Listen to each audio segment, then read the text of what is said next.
Amara was walking through the noisy streets of Kampala when her phone buzzed. It was a message from her relatives. "Join us for dinner, it's time you stop hiding." She stopped in her tracks, staring at the words. Her hands felt cold. For a long time, she had been pushed aside by her own family, always called the failure, the one who never lived up to their standards. And now, suddenly, they wanted her to come. She stood there, debating with herself. A part of her wanted to ignore the message, to protect her heart from more pain. But another part whispered that maybe, just maybe, they were finally ready to welcome her back. Deep inside, she still craved their love, their acceptance. That evening, she prepared slowly. She picked out her simplest dress, not fancy or expensive, but neat and clean. She looked at herself in the mirror and sighed. "Maybe tonight will be different," she whispered, though her heart was heavy with doubt. As she stepped out of her small apartment, memories came rushing back. Every harsh word, every time they compared her to her cousins, every moment they reminded her she was nothing. Yet she still hoped for peace. She still hoped to belong. Clutching her little handbag, Amara walked toward the restaurant, her chest tight with both fear and hope. She didn't know what awaited her, but she knew one thing: this dinner could change everything.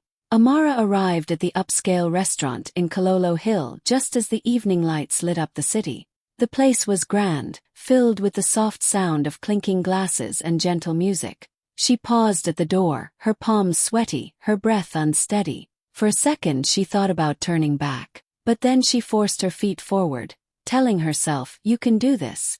As she walked inside, her eyes landed on her family gathered around a long table near the center. The men laughed loudly, throwing their heads back as if they owned the place. The women wore elegant dresses and designer handbags, their faces glowing with pride. Everyone looked so polished, so perfect, like a picture out of a magazine. And then there was Amara. Simple dress, worn shoes, a small handbag she held tightly as if it were her shield. The moment she stepped closer, she felt eyes on her. Her cousins whispered behind their hands, their eyes scanning her from head to toe. Some smirked, others just looked away, pretending she didn't matter. She heard one soft voice, sharp enough to cut her. "Why is she even here? She brings nothing but shame." Her chest tightened as if a heavy stone pressed against it. She wanted to disappear, to vanish into the floor, but she forced herself to stay calm. With shaky steps, she reached the table and sat down quietly at the corner. No one stood to welcome her. No warm hug. Not even a polite smile. It was as if her presence had spoiled the perfect picture of their night. Her uncle glanced at her, then returned to his loud laughter as if she wasn't even worth a proper hello. One cousin rolled her eyes dramatically before sipping her wine. Another leaned close to the person beside her and whispered something that made them both chuckle. Every sound, every glance felt heavier than the last, pressing her deeper into her chair. Amara's fingers tightened around her handbag, holding it close to her lap like a child holding on to safety. She could feel her face grow hot, her throat tightening with unspoken words. But she didn't speak. Not yet. She told herself, "Stay strong. Don't let them see you break." The waiter poured water into her glass, and even he gave her a pitying look, as if he sensed she didn't belong here. Amara lowered her eyes to the tablecloth, hiding the tears threatening to escape. She had come with a fragile hope of peace, of reconciliation, but what she met was coldness. Sharp, cutting, merciless. Still, deep inside her, something whispered, "Endure this moment. Just endure." She didn't know it yet, but the night was only beginning, and the same. People mocking her now would soon be stunned into silence. The food was served, and the clinking of cutlery filled the table. To anyone watching from afar, it might have looked like a happy family dinner. But Amara felt the sharpness of every glance, every whisper. She sat quietly, hoping that if she stayed small and silent, the evening would pass without more pain. But it didn't take long. Her cousin Nandi leaned back in his chair, smirking. His voice carried across the table, loud enough for everyone to hear. "So, Amara," he said, dragging her name out as if it were something bitter. "Still unemployed. You must enjoy being useless." The table erupted in chuckles, forks pausing mid-air as people turned to look at her. Amara's stomach tightened. She forced a faint smile, pretending she hadn't heard, but her silence only encouraged them. Another cousin, Layla, raised her perfectly shaped eyebrows and added, "Honestly, at your age. No husband, no career. What do you even have? At least one of those things should have worked out by now." Her voice was smooth, but her words cut deep. A wave of laughter spread again, louder this time, mixed with nods and whispers. Someone clapped their hands as if it were a comedy show. Amara sat frozen, her heart pounding in her chest. Every word felt like a knife stabbing her pride, her dignity. She lowered her gaze, staring at her untouched plate. Her fingers trembled against her handbag. She could feel her throat burning, her eyes welling with tears, but she blinked quickly, refusing to let them fall. Not here. Not in front of them, she told herself. Her uncle shook his head, pretending to sound wise. "I always told her parents," he said loudly. "This girl will bring nothing but disappointment. Look at the rest of you, all shining, successful, married. And then look at her. Such a pity." The table went silent for a moment, and Amara wished she could sink into the chair and disappear. But then the laughter started again, filling the space, bouncing off the walls, each sound echoing in her heart. Even the waiter glanced at her with sympathy as he refilled glasses, as if he could feel the cruelty cutting through the air. Amara clenched her jaw. Her breaths came slow and shaky. She wanted to scream, to defend herself, to tell them the truth about who she really was now. But her voice stayed trapped inside. She wasn't ready, not yet. Instead, she held on to the only thing she had left at that moment, her dignity. Sitting tall, keeping her tears hidden, she whispered silently to herself, "Endure. Just endure a little longer." But deep down, something inside her shifted. Each insult, each laugh, was adding fuel to a fire she had kept buried for years. They thought she was weak, worthless, invisible. But soon they would see. The night grew heavier with every word they threw at her. Amara sat quietly, her food untouched, trying to focus on anything but the sharp voices around her. But the insults didn't stop, they only grew bolder. One cousin leaned back, pointing at her plate. "Careful, Amara," he said mockingly. "That dish might be too expensive for you. Maybe you should have ordered just water." Laughter rolled around the table like thunder. Amara's chest tightened, her hands trembling as she tried to keep her face calm. She gripped her fork, but her fingers were shaking too much to even take a bite. She placed it down gently, hoping no one noticed her struggle. But of course they noticed everything. Her aunt leaned forward, her voice dripping with false sweetness. "Don't worry," she said, loud enough for everyone to hear. "If she can't pay, one of us will cover her meal. Just like always." The words hit Amara like a slap. A wave of heat rushed to her face, and before she could stop it, a single tear escaped and slid down her cheek. She quickly brushed it away, but it was too late. The table exploded in laughter. Cruel, heartless laughter that filled every corner of the restaurant. Some even clapped their hands, while others shook their heads as if her tear was nothing more than entertainment. To them, her pain was a joke, her humiliation a show. Amara sat frozen. Every sound echoed inside her chest, breaking pieces of her spirit she thought she had already lost long ago. She wanted to scream, to shout at them, to walk away, but her body refused to move. She was trapped, cornered, drowning in shame. The waiter glanced at her again, his face tight with discomfort. Strangers at nearby tables were beginning to notice too. She could feel their eyes on her, some pitying, some judgmental. She wanted the ground to open up and swallow her whole. Her heart pounded so hard it hurt. She pressed her hands against her lap, trying to steady the shaking, trying to breathe. In that moment, she realized this wasn't just dinner. It was a battlefield, and she was the target. But deep beneath the pain, something inside her stirred. A spark she had buried long ago. She had endured years of this same humiliation, years of being mocked, overlooked, dismissed. Tonight they had pushed her too far. As she sat there, wiping the single tear from her cheek, she made a silent promise to herself. This will be the last time they laugh at me. The very last time. What no one at that table knew was the truth Amara carried quietly inside her heart. They thought she was useless, weak, a failure. But while they laughed at her, mocked her clothes, and whispered about her being nothing, Amara had been working, silently, tirelessly, and without their support. When the world slept, she stayed awake, her eyes burning from the glow of her laptop screen. Night after night, she taught herself, learned from mistakes, and built something piece by piece. With trembling hands but an unshakable will, she started a small online store, selling handmade African fashion to people across the world. What began with only one order and doubt from everyone around her grew into hundreds, then thousands. Every insult they ever threw at her became her fuel. When they said she was useless, she worked harder.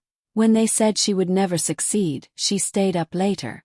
She poured her tears, her loneliness, and her broken heart into the business until it began to bloom. Now, her company was exporting African designs to Europe, America, and beyond. Celebrities had worn her pieces, magazines had featured her collections, and her bank account held more money than anyone at that table could imagine. She had become a millionaire, not through luck, but through grit, sleepless nights, and pain turned into power. But Amara never flaunted it. She didn't drive flashy cars or wear loud designer labels. She didn't post pictures of her wealth online or throw her success in anyone's face. She lived simply, choosing peace over pride, because she knew envy could be more dangerous than poverty. She wanted love, not jealousy. She wanted respect, not fear. Yet here she was, sitting in the middle of her family, being treated like the poorest one in the room. None of them had any idea that the very woman they mocked could buy the entire restaurant if she wanted to. None of them knew that her small handbag carried a platinum card powerful enough to silence their laughter in an instant. As the voices around her grew louder, as their jokes became sharper, Amara sat still, her secret locked safely in her chest. She let them laugh. She let them mock. They thought they knew her story, but they only knew the first chapter. Inside, her heart was steady now. The humiliation had reached its limit, and so had her silence. She realized she didn't need their validation anymore. She had built her own life, her own empire, and soon, whether they were ready or not, they would see the truth. That night, they thought they had broken her, but in reality, they were seconds away from discovering the woman they had underestimated all along. The night dragged on, filled with laughter that wasn't hers, words that cut deeper than knives, and stares that made her feel invisible. Amara sat quietly, her food untouched, her hands resting tightly over her small handbag. She thought she had heard enough, that nothing more they said could hurt her. But the moment came that changed everything. The waiter walked toward their table, holding the black leather folder with the bill inside. His steps were calm, professional, but Amara could feel the tension rise around the table. As soon as he placed it down, everyone leaned back casually, as though it was a routine. The wealthier uncles shifted in their chairs, already being looked at to handle it, while the cousins giggled softly, certain of what would happen next. One cousin glanced at Amara and smirked. "Of course, Amara won't even touch the bill," he said loudly, his tone dripping with mockery. "She has nothing." The words hit her like a slap. Everyone laughed again, nodding, agreeing, as if it were the most obvious truth in the world. They expected her to sit quietly, to lower her eyes, to let the moment pass like always. But this time something inside her snapped. Her hands shook as she reached for the leather folder. The table fell into sudden silence. Forks stopped clinking, glasses paused midair. All eyes turned to her, surprised, curious, some even amused. Amara's fingers touched the folder gently, almost nervously, as though it carried the weight of her entire life. Her chest rose and fell, each breath heavy with years of swallowed pain. For a second, she almost pulled her hand back. Almost. But then she tightened her grip and drew it toward herself. Her voice trembled, barely above a whisper, but strong enough to be heard. "I'll take care of it." The words hung in the air, shocking everyone. The silence was so sharp that even the background music of the restaurant seemed distant. Some cousins exchanged glances, smirks returning to their lips as though this was another joke to laugh at. Her aunt even let out a small chuckle, muttering, "She's lost her mind." But Amara didn't flinch. She held the folder close, her heartbeat racing, her palms damp with sweat. For years she had been the quiet one, the weak one, the one who never spoke back. And now, with just a few words, she had turned the entire table upside down. The waiter leaned forward politely. "Are you sure, ma'am?" he asked softly. Amara lifted her chin slightly, her eyes glistening but steady. "Yes," she said firmly this time. "Bring me the bill." The table stayed frozen, their laughter gone, their faces a mix of disbelief and hidden nervousness. They didn't know yet, but in that moment the power had shifted. At first, the table burst into laughter again. To them, Amara's words were nothing but a joke, another moment to laugh at her expense. One cousin clapped his hands, saying, "Oh, this should be good. Let's see how she pulls this off." Another whispered loudly, "Maybe she'll try to pay with coins." Their laughter echoed, bouncing off the restaurant walls, sharp and cruel. But Amara didn't flinch this time. Her face stayed calm, her hands steady as she reached into her small handbag. Slowly, she pulled out a sleek black platinum card. Its shine caught the light, making a few people at the table squint. For a moment, they didn't even register what it was. They thought it must be fake, some cheap card she was pretending to own. She slid it across the table to the waiter, who took it with both hands, his brows lifting in surprise. He glanced at Amara, then at the card, then back at her again, as though silently asking if she was truly serious. Amara only nodded once, her eyes steady. The waiter disappeared toward the counter, and a strange silence settled over the table. The laughter had slowed to nervous chuckles. Some cousins exchanged glances, their smiles fading. A few leaned closer, whispering questions under their breath. Where did she get that card? Could it be real? Minutes later, the waiter returned. His steps were slower this time, his expression different, almost respectful. Standing tall beside Amara, he placed the folder gently in front of her, bowed slightly, and announced clearly for everyone to hear.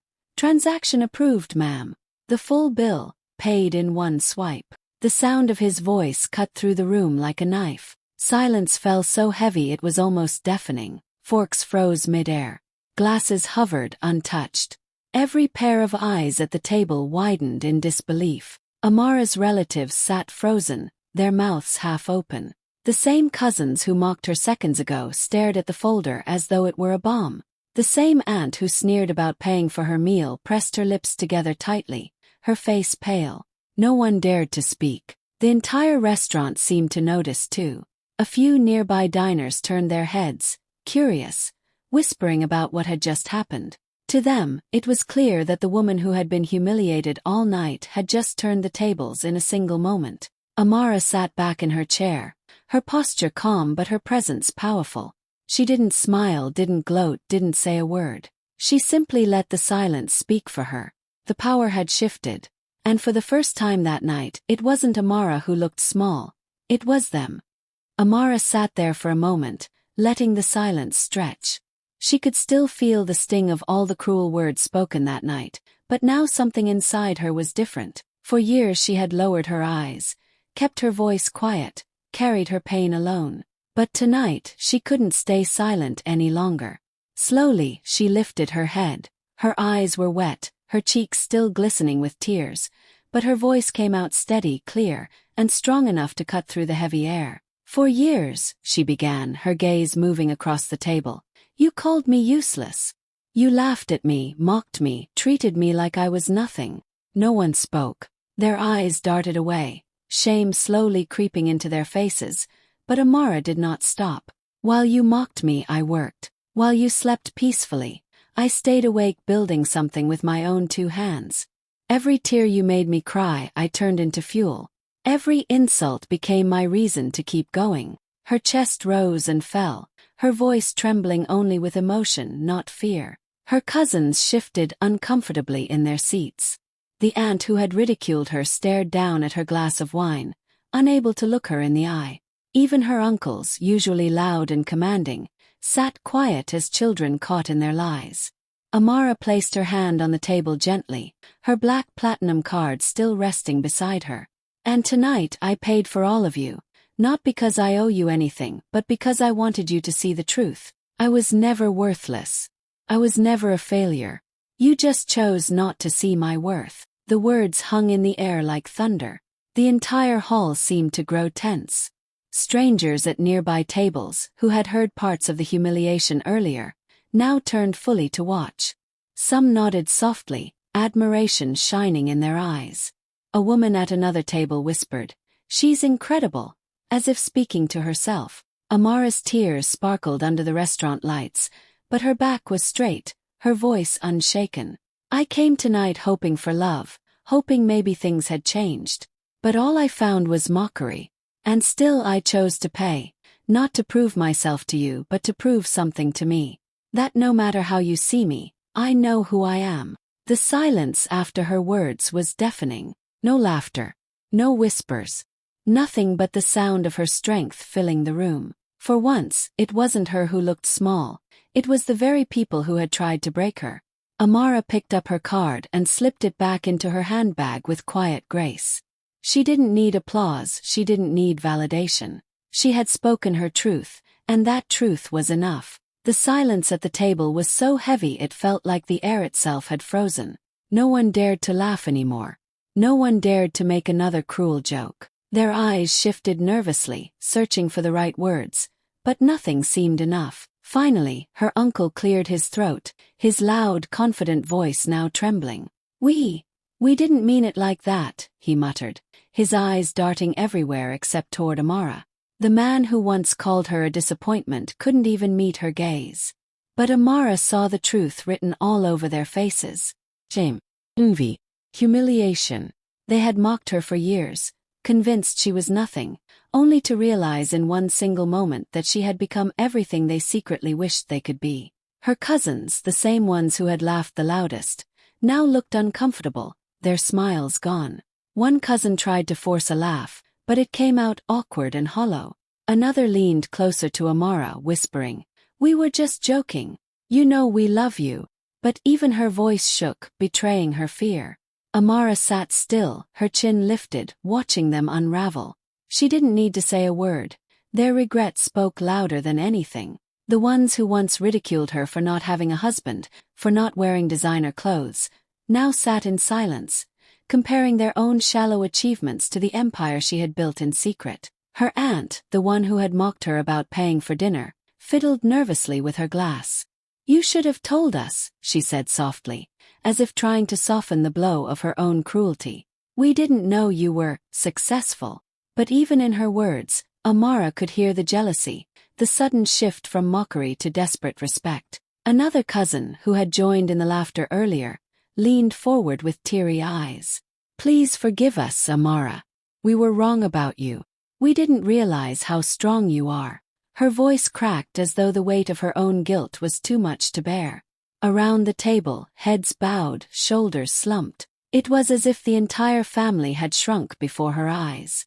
Their arrogance was gone, replaced by unease and regret. They were no longer laughing at her. They were begging for her forgiveness. But Amara didn't rush to comfort them. She let the silence linger, let them sit in the mess they had created. For years, she had carried the weight of their words, their scorn, their rejection. Now, for the first time, they carried the weight of her truth. Strangers in the restaurant still watched, some whispering to each other, others staring at Amara with admiration. To them it was clear, the woman who had been humiliated minutes ago was now the most powerful person in the room. Her family realized it too, and the regret in their eyes would haunt them. Long after that night, Amara rose slowly from her chair, her movements calm and graceful. The soft fabric of her shawl slipped over her shoulders as she adjusted it, her silence louder than any words spoken that night. Every eye at the table followed her, but no one dared to stop her. She looked at them one last time, her voice steady, filled with the kind of strength only pain could create. "I came tonight hoping for love," she said, her eyes moving from face to face. "Instead I found mockery. But remember this moment well. Money can pay bills, but respect must be earned. And tonight you lost mine." The words fell heavy, leaving no space for excuses or weak apologies. Her family sat frozen, their mouths half open, but no sound came out. They had nothing left to say. Amara picked up her small handbag and straightened her back. With every step toward the door, the weight of years of humiliation lifted from her shoulders. She didn't walk out as the quiet, broken woman they thought she was. She walked out as someone reborn, a woman who had faced her worst pain and turned it into power. The restaurant stayed silent, strangers watching her with awe. Whispers followed her exit, not of pity this time, but of respect. People would talk about this night for years, not about her uselessness, but about the woman who silenced an entire family with her dignity and her millions. And as the door closed softly behind her, Amara knew she had not just left the restaurant, she had left behind the chains of her past forever.